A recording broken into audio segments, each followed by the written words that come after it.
যদি প্রতিটি ব্যক্তি অনন্য হয়, তবে একের বিকল্প অন্যজন কি করে হতে পারে?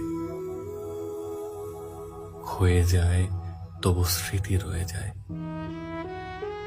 স্বাভাবিকভাবে যদি না থাকে, তবে সেটাই অস্বাভাবিক, কারণ প্রকৃতিও রহস্য পছন্দ করে।